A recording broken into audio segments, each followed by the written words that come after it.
मित्रांनो, ज्याला जगात कोणीही वाली नसतो, ज्याला सर्वजण लाथारतात, त्याला साक्षात तो वैकुंठाचा राणा कसा छातीशी कवटाळतो आणि एका अशुद्ध अशुभ मलमासाचा साक्षात देवांचाही देव असणारा अत्यंत पवित्र पुरुषोत्तम मास कसा होतो, हे मानवी आणि ईश्वरी इतिहासातील सर्वात मोठे काळजाचा ठोका चुकवणारे महाभयंकर सत्य आज आपण उलगडणार आहोत. ही कथा ऐकताना पाषाण हृदयी माणसाच्याही डोळ्यांतून आज घळाजरघळा अश्रू वाहिल्याशिवाय राहणार नाहीत. पण गर्वाचे घर खाली करणारी आणि ईश्वराची अगाध करुणा दाखवणारी ही ऐतिहासिक आणि थरारक सत्यकथा सुरू करण्यापूर्वी माझी तुम्हाला एक अत्यंत कळकळीची विनंती आहे. जर तुम्हाला आपल्या या महान हिंदू परंपरेचा खऱ्या अर्थाने अभिमान असेल तर आपल्या चॅनलला सबस्क्राईब करायला अजिबात विसरू नका. चला तर मग ओम नमो भगवते वासुदेवाय असा जयघोष करून आपण या अथांग, गूढ आणि डोळे पाणावणाऱ्या प्रवासाला सुरुवात करूया. प्राचीन वैदिक पुराणांच्या आणि काळाच्या अथांग महासागरात दडलेले हे एक असे महाभयंकर आणि काळजाला घरे पाडणारे सत्य आहे, ज्याची सुरुवात साक्षात या सृष्टीच्या निर्मितीनंतरच्या सुरुवातीच्या काळात झाली होती. साक्षात परमपिता ब्रह्मदेवाने जेव्हा या संपूर्ण ब्रह्मांडाची, पृथ्वीची आणि काळाची निर्मिती केली, तेव्हा त्यांनी मानवी जीवन सुरळीत चालण्यासाठी काळ आणि वेळ अत्यंत अचूकपणे विभागली. त्यांनी अत्यंत सूक्ष्म गणिताचा आधार घेऊन चंद्राच्या आणि सूर्याच्या गतीनुसार वर्ष, महिने, दिवस, प्रहर आणि क्षण निर्माण केले. ब्रह्मदेवाने चंद्राच्या गतीनुसार 12 महिने निर्माण केले आणि सूर्याच्या गतीनुसारही 12 महिने निर्माण केले. पण निसर्गाचे आणि गणिताचे चक्र असे आहे की चंद्राचे वर्ष हे 354 दिवसांचे असते आणि सूर्याचे वर्ष हे 365 दिवसांचे असते. या दोघांच्या वेळेत दरवर्षी साधारण 11 दिवसांचा फरक पडत होता. हा 11 दिवसांचा फरक वरवर पाहता अत्यंत सामान्य वाटत असला तरी काळाच्या अथांग प्रवाहात हा फरक असाच वाढत गेला. तर सृष्टीचे चक्र आणि ऋतूंचे चक्र पूर्णपणे विस्कळीत झाले असते. उन्हाळ्यात पावसाळा आणि हिवाळ्यात उन्हाळा अशी भयंकर परिस्थिती निर्माण होऊन संपूर्ण ब्रह्मांडात महाप्रलय आला असता आणि ब्रह्मदेवाची ही सुंदर निर्मिती एका क्षणात नष्ट झाली असती.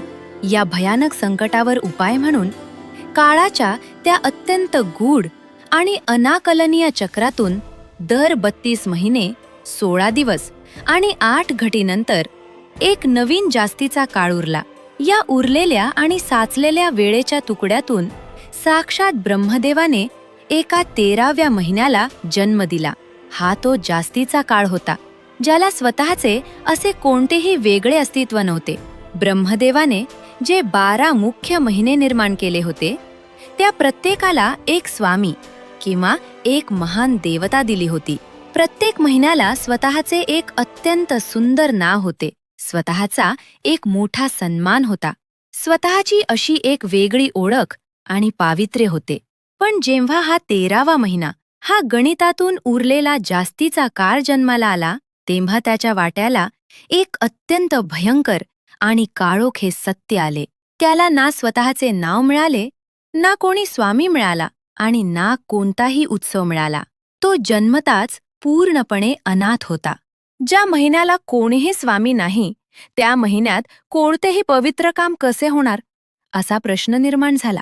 समाजातील अत्यंत कर्मठ पंडितांनी, ज्ञानी समजल्या जाणाऱ्या ऋषीमुनींनी आणि सर्व लोकांनी मिळून एक अत्यंत कठोर, निर्दयी आणि अंगावर काटा आणणारा निर्णय घेतला. त्यांनी घोषित केले की हा महिना अत्यंत अशुभ आहे. या महिन्यात सूर्याचे एका राशीतून दुसऱ्या राशीत संक्रमण होत नाही, म्हणून हा महिना सर्वार्थाने अत्यंत अशुद्ध आणि अमंगल आहे. त्यांनी एक अत्यंत क्रूर तर्क लावला की जसे मानवी शरीरातील मळ आणि घाण आपण बाहेर टाकून देतो आणि त्याला कोणीही स्पर्श करत नाही, तसाच हा संपूर्ण वर्षाच्या काळातातील जमा झालेला मळ आहे. वर्षाची सर्व घाण या एका महिन्यात साचली आहे आणि म्हणूनच त्यांनी या निष्पाप अनाथ महिन्याला एक अत्यंत भयंकर, तिरस्कारणीय आणि काळजाला कापणारे नाव दिले, मलमास. मलमास म्हणजे साक्षात घाणीचा आणि मळाचा महिना. मलमासाने एक अत्यंत क्षीण, रडणारे, मलिन आणि फाटके कपडे घातलेले रूप धारण केले. त्याचे शरीर अत्यंत कृश झाले होते. डोळे सतत रडून रडून सुजले होते आणि लालभडक झाले होते. चेहऱ्यावर मृत्यूची आणि नैराश्याची भयंकर सावली पसरली होती. अत्यंत थरथरक्या पावलांनी आकाशातून प्रवास करत तो मलमास थेट भगवान विष्णूंच्या परमपवित्र आणि अथांग अशा वैकुंठ लोकात पोहोचला.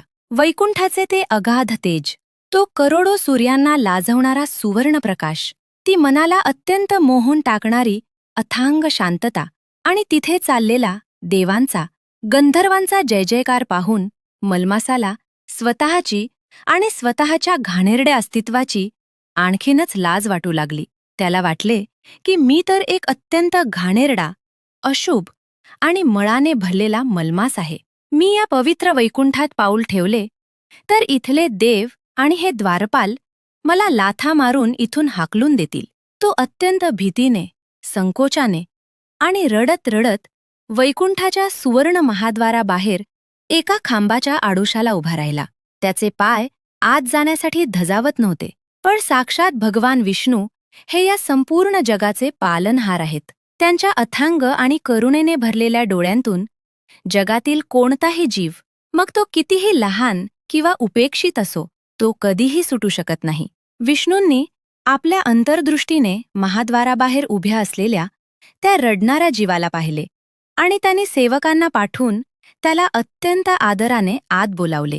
सुवर्ण खांबांनी आणि रत्नांनी सजलेल्या त्या अथांग दरबारात शेषनागाच्या अत्यंत विशाल शय्येवर अत्यंत शांत आणि तेजस्वी रूपात विराजमान असलेल्या साक्षात भगवान श्रीहरी विष्णूंसमोर मलमास आला.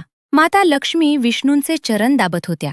तो अत्यंत पवित्र आणि दैवी प्रसंग पाहून मलमासाच्या काळजातील सर्व वेदना एकदम उफारून आल्या आणि तिथे येताच त्याच्या दुःखाचा, त्याच्या जन्माजन्मांतरीच्या वेदनेचा आणि तिरस्काराचा बांध कायमचा फुटला.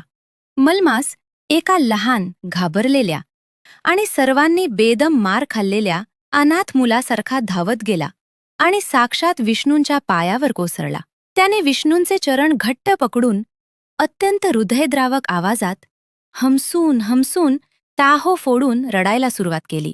तो इतक्या भयंकरपणे आणि आतड्या पिळवटून रडत होता की त्याचे ते रडणे ऐकून वैकुंठातील सर्व देवगण, ऋषीमुनी आणि साक्षात शेषनागही स्तब्ध झाले. त्याचे ते ऊन ऊन अश्रू साक्षात भगवान विष्णूंच्या चरणांना भिजवत होते. विष्णूंनी अत्यंत मायेने आणि एका पित्याच्या वात्सल्याने विचारले की बार, तू कोण आहेस आणि असा का रडत आहेस? तुझ्या या भयंकर दुःखाचे कारण काय आहे? मलमास अश्रूंनी भिजलेल्या चेहऱ्याने आणि अत्यंत कातर, थरथरत्या आवाजात म्हणाला की हे त्रिलोकीनाथा, हे या संपूर्ण जगाच्या पालनहारा, मी तोच अभागी, शापित आणि सर्वांनी कचऱ्यासारखा झिडकारलेला मलमास आहे. हे देवा, या जगात प्रत्येक क्षणाला, प्रत्येक दिवसाला आणि प्रत्येक महिन्याला कोणीतरी स्वामी आहे. मलमासाचा तो भयंकर आक्रोश, ते रडणे आणि त्याच्या काळजरातील ती अत्यंत आर्त हाक साक्षात भगवान विष्णूंच्या हृदयाला आरपार छेदून गेली. जगाचे पालनहार असलेल्या विष्णूंचे हृदय आतून पिळवटून निघाले. साक्षात देवादिदेवाच्या अत्यंत शांत डोळ्यांतही त्या उपेक्षित आणि अनाथ महिन्यासाठी अश्रू तरळले. विष्णूंनी अत्यंत प्रेमाने खाली वाकून त्या मलमासाला आपल्या दोन्ही हातांनी जमिनीवरून उचलले. त्याला आपल्या छातीशी अत्यंत घट्ट कवटाळले. विष्णूंच्या त्या एका ईश्वरी आणि करुणेने भरलेल्या स्पर्शाने मलमासाच्या शरीरातील सर्व दाहक वेदना आणि सर्व दुःख काही क्षणांसाठी पूर्णपणे शांत झाले. विष्णूंनी स्वतःच्या हाताने मलमासाचे ते ऊन ऊन अश्रू अत्यंत मायेने पुसले. विष्णू अत्यंत शांत गंभीर पण संपूर्ण ब्रह्मांडात प्रतिध्वनित होणाऱ्या आणि काळजाला भिडणाऱ्या आवाजात म्हणाले की हे मलमासा, तू रडू नकोस.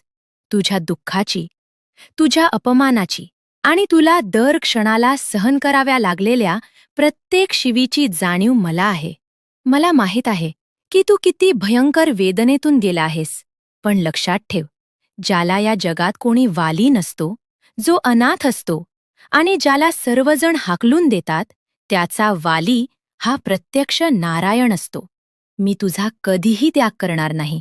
पण बाळ, तुझ्या या महाभयंकर दुःखाचे आणि तुझ्या या शापाचे कायमचे निवारण करण्यासाठी मला तुला या विश्वाच्या अंतिम सत्याकडे, सर्वोच्च ईश्वराकडे घेऊन जावे लागेल. तुझा न्याय तिथेच होईल जिथून या संपूर्ण ब्रह्मांडाची उत्पत्ती झाली आहे. चल माझ्यासोबत. असे म्हणत साक्षात भगवान विष्णूंनी मलमासाचा हात धरला आणि ते दोघेही वैकुंठ लोक सोडून एका अत्यंत दिव्य, सर्वोच्च आणि मानवी बुद्धीच्या पलीकडे असणाऱ्या गूढ लोकाकडे प्रवासाला निघाले. तो लोक म्हणजे साक्षात भगवान श्रीकृष्णांचा परमपवित्र आणि सर्वोच्च गोलोक. गोलोकाचे वर्णन कोणत्याही मानवी शब्दात किंवा कोणत्याही भाषेत करणे पूर्णपणे अशक्य आहे. तिथे कोट्यावधी सूर्यांचा प्रकाश होता, पण त्यात किंचितही उष्णता किंवा दाहकता नव्हती. तर एक अथांग, मनाला अत्यंत प्रफुल्लित करणारी थंडगार शांती होती. तिथे पारिजातकाची आणि कल्पवृक्षांची वने होती. कामधेनू गायी अत्यंत शांतपणे चरत होत्या. मोरांचे थवे नाचत होते आणि सर्वत्र एका अत्यंत दैवी प्रेमाचा, भक्तीचा आणि सुगंधाचा अथांग महासागर दरवळत होता. तिथे वेळेचे कोणतेही बंधन नव्हते. जेव्हा भगवान विष्णू त्या मलिन, फाटके कपडे घातलेल्या आणि रडणाऱ्या मलमासाला घेऊन गोलोकात पोहोचले, तेव्हा साक्षात भगवान श्रीकृष्ण एका अत्यंत भव्य आणि हिरे मोत्यांनी जडलेल्या सुवर्ण सिंहासनावर विराजमान होते. श्रीकृष्णांच्या चेहऱ्यावर अत्यंत मोहक, संपूर्ण जगाला वेड लावणारे आणि कोट्यवधी जन्मांचे दुःख एका क्षणात विसरायला लावणारे अथांग स्मितहास्य होते. त्यांच्या हातात बासरी होती आणि डोक्यावर मोरपीस डुलत होते. विष्णूंनी पुढे जाऊन श्रीकृष्णांना अत्यंत आदराने प्रणाम केला आणि मलमासाची ती सर्व हृदयद्रावक कहाणी, त्याचे ते भयंकर दुःख, लोकांचा तिरस्कार, इतर महिन्यांचा अहंकार आणि त्याची ती मृत्यूची अघोरी इच्छा श्रीकृष्णांसमोर मांडली. मलमास तिथे अत्यंत भीतीने थरथर कापत उभा होता. तो साक्षात परमेश्वराच्या, सर्वोच्च श्रीकृष्णांच्या समोर उभा होता. त्याला वाटले की मी तर एक अत्यंत घाणेरडा मळ आहे. आता हे सर्वोच्च देव तरी माझा स्वीकार करतील का, की तेही माझा काळाकुट्ट आणि फाटका अवतार पाहून मला घाण म्हणून इथून हाकलून देतील आणि मला कायमचे नष्ट करतील. त्याच्या मनात मृत्यूची भीती आणि अपमानाची जाणीव सतत चालत होती. मलमासाची ती रडवेली, दीन आणि अत्यंत अगतिक अवस्था पाहून साक्षात करुणेचा महासागर असलेल्या भगवान श्रीकृष्णांचे हृदय प्रेमाने आणि वात्सल्याने पूर्णपणे भरून आले. श्रीकृष्ण आपल्या सुवर्ण सिंहासनावरून खाली उतरले. ते चालत चालत त्या घाबरलेल्या, अनाथ आणि थरथरणाऱ्या मलमासाजवळ आले. श्रीकृष्णांनी अत्यंत प्रेमाने आपला उजवा हात मलमासाच्या डोक्यावर ठेवला. त्या एका दैवी स्पर्शाने मलमासाच्या अंगावर रोमांच उभे राहिले. त्याचे सर्व दुःख, सर्व वेदना आणि सर्व अपमान एका क्षणात कुठल्या कुठे पळून गेले. त्याला साक्षात एका आईच्या कुशीत आल्यासारखे वाटले. श्रीकृष्ण अत्यंत गोड, मधार, पण अत्यंत प्रबळ आणि सर्व ब्रह्मांड हादरून सोडणाऱ्या आवाजात म्हणाले की अरे वेड्या मलमासा, तू असा का रडतोस? या जगात जो सर्वांनी झिडकारलेला असतो, जो सर्वात जास्त उपेक्षित असतो, ज्याला कोणीही आधार नसतो आणि ज्याला सर्व समाज हाकलून देतो, तोच खऱ्या अर्थाने माझ्या हृदयाच्या सर्वात जवळ असतो. तू आजवर खूप भयंकर दुःख भोगले आहेस. सर्वांनी तुला स्वतःपासून दूर केले आणि तुला अशुभ ठरवले.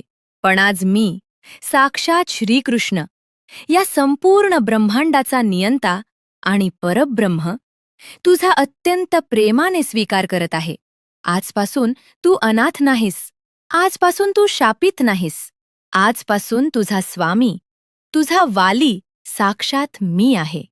जोपर्यंत हे ब्रह्मांड आहे तोपर्यंत मी तुझा हात सोडणार नाही. हे शब्द ऐकून मलमासाच्या पायाखालची जमीन सरकली. त्याचे अश्रू कायमचे थांबले आणि त्याच्या डोळ्यांत एक नवी चमक आली. पण श्रीकृष्णांची अगाध लीला आणि त्यांचा न्याय इथेच थांबणारा नव्हता. त्यांनी संपूर्ण ब्रह्मांड हादरून सोडणारा आणि सर्व देवांचे, ग्रहांचे, महिन्यांचे आणि मानवी जीवनाचे नियम कायमचे बदलून टाकणारा असा एक महाप्रलयंकारी आणि अत्यंत अभेद्य वरदान त्या मलमासाला दिला. श्रीकृष्ण अत्यंत रौद्र पण मंगलमय रूपात म्हणाले की ज्या अज्ञानी लोकांनी, ज्या अहंकारी पंडितांनी आणि ज्या इतर महिन्यांनी तुला मलमास आणि घाण म्हटले, त्यांना आज मी एक अत्यंत मोठा आणि कधीही न विसरता येणारा धडा शिकवणार आहे. हे मलमासा, आजपासून मी माझे स्वतःचे सर्वोच्च आणि सर्वात प्रिय नाव तुला देत आहे. या संपूर्ण जगात मला पुरुषोत्तम म्हटले जाते, कारण मी सर्व पुरुषांमध्ये आणि सर्व तत्वांमध्ये उत्तम आहे. आजपासून हा संपूर्ण ब्रह्मांड तुला मलमास किंवा घाण म्हणून नाही, तर माझ्या नावाने साक्षात पुरुषोत्तम मास म्हणून ओळखेल. तुला दिलेले हे नाव साक्षात माझा अवतार असेल. हे ऐकताच स्वर्गातून फुलांचा प्रचंड वर्षाव सुरू झाला. देवांनी अत्यंत आनंदानं आणि आश्चर्यानं दुंदुभी वाजवली. ज्याला कोणीही विचारत नव्हते, ज्याला कुत्रही विचारत नव्हते, त्याला साक्षात भगवंतानं स्वतःचं नाव दिले होते आणि त्याला साक्षात आपल्या मांडीवर बसवले होते. श्रीकृष्ण पुढे म्हणाले की मी केवळ माझे नाव तुला देऊन थांबणार नाही, तर मी माझे सर्व ईश्वरी गुण, माझी सर्व शक्ती, माझी अथांग करुणा, माझे प्रखर तेज आणि माझा अनंत आशीर्वाद आज तुझ्यामध्ये पूर्णपणे स्थापित करत आहे. ज्याप्रमाणे मी सर्व देवांमध्ये, सर्व अवतारांमध्ये आणि सर्व तत्वांमध्ये सर्वोच्च आहे, त्याचप्रमाणे आजपासून तू इतर सर्व 12 महिन्यांचा राजा आणि मुकुटमणी असशील.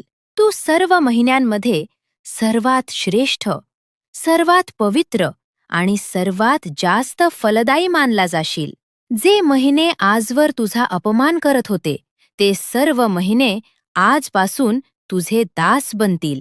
भगवान श्रीकृष्णांनी त्या अधिक मासाला असा एक अत्यंत प्रबळ आणि अभेद्य आशीर्वाद दिला, ज्याने मानवी जीवनाच्या मुक्तीचे आणि मोक्षाचे दरवाजे कायमचे उघडून दिले. ते अत्यंत गंभीर आवाजात म्हणाले की हे पुरुषोत्तम मासा, ज्या अज्ञानी लोकांनी तुझ्या काळात ऐहिक आणि संसारी कामं निषिद्ध मानली, ते मानू देत. कारण संसारी कामं करण्यासाठी, लग्न करण्यासाठी आणि भौतिक सुखांच्या मागे धावण्यासाठी त्यांच्याकडे इतर 12 महिने आहेत. पण तुझ्या या अत्यंत पवित्र आणि सर्वोच्च महिन्यात जो कोणी मनुष्य केवळ माझे स्मरण करेल, जो माझी भक्ती करेल, तो थेट माझ्या या वैकुंठाचा आणि गोलोकाचा अधिकारी होईल. इतर सामान्य महिन्यांमध्ये केलेल्या जप, तप, दान, व्रत आणि भक्तीचे जे फळ मिळते, त्याच्या अब्जावधी पटींनी जास्त फळ तुझ्या या पुरुषोत्तम मासात केवळ माझे दाव घेण्यानं किंवा एखादे छोटेसे दान करण्यानं मिळेल. या महिन्यात ज्या माणसानं कोणत्याही मोहाविना केवळ अत्यंत शुद्ध भक्तिभावानं मला एक साधे तुळशीचे पान जरी वाहिले, एखादा दिवा लावला किंवा एकाग्र चित्तानं माझी ही कथा ऐकली, तर मी त्याचे जन्मोजन्मांचे सर्व महाभयंकर पाप आणि त्याचे सर्व दारिद्र्य आणि दुःख एका क्षणात जारून खाक करेन. जो मनुष्य या पुरुषोत्तम मासात नदीत स्नान करून अत्यंत शुद्ध मनानं ईश्वराचे स्मरण करेल, त्याला मरणानंतर कोणत्याच नरकाच्या यातना भोगाव्या लागणार नाहीत. तो जन्म आणि मृत्यूच्या या भयंकर फेऱ्यातून कायमचा मुक्त होईल. मृत्यूच्या वेळी यमदूत त्याच्याकडे पाहण्याचीही हिंमत करणार नाहीत.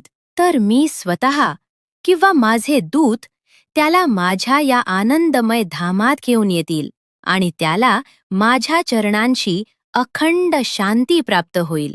हा माझा तुला दिलेला अंतिम आणि कधीही न मोडता येणारा अभेद्य शब्द आहे. श्रीकृष्णांच्या या एका अत्यंत प्रबळ आणि अगाध वरदानानं तो उपेक्षित, शापित आणि सर्वांनी झिडकारलेला मलमास एका क्षणात साक्षात पुरुषोत्तम मांस बनला. त्याच्या अंगावरचे ते फाटके, मलिन आणि घाणेरडे कपडे एका क्षणात नाहीसे झाले आणि तिथे एक अत्यंत दिव्य पीतांबर आला. त्याचे सर्व अश्रू पुसले जाऊन त्याच्या चेहऱ्यावर कोट्यावधी सूर्यांसारखे ईश्वरी तेज आले. त्याच्या डोक्यावर साक्षात श्रीकृष्णांनी स्वतःच्या हातानं मुकुट घातला. या अंगावर काटा आणणाऱ्या सत्यकथेतून हाच सर्वात मोठा आणि कडकडीत धडा मिळतो की या जगात कुणालाही कधीही कमी लेखू नये किंवा कुणाचाही अपमान करू नये. कारण कुणाची वेळ कधी आणि कशी बदलेल हे फक्त आणि फक्त तो साक्षात परब्रह्म पांडुरंगच जाणतो. त्याच्या दरबारात कधीही अन्याय होत नाही.